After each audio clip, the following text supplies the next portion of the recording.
юм дээ. За таазыг дээрээс нь дулаалгахын тулд эхлээд нь доороос бүтүүлнэ. За мембран буюу пластик авал битүүмжийн пластик бол хийгээд дараа нь хөндлөн зөрүүлж хөндлөн моднууд юмнаа. За тэгээд дээрээс нь базалт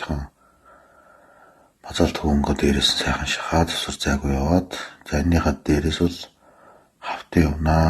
Одоо ингэж бэлэн болсны дараа хавтаа яваад тэгээд дахиад хөндлөн мод зангидаад тэрэн дээрээ дэврэх таана. За энэ бас ингэ шилээ өвн доорны яваад тэгээд бас мөн ялгаагүй ингэж хийгээд битүүмжлээд дээрээс нь хавтан гоёод энэ болохоор дахид зүрж явж байгаа. Өшөө өндөр бол зузаан болгож байна. За ингээд завсар зайгаар бол ингэ шахаж чинь ингээ хоёр талд нь цаас хийж байгаа шахаж оруулахлаар их амар байдаг. За манайх мөчлөг талж полуудаар жилүүх мэдээлэл аваарай.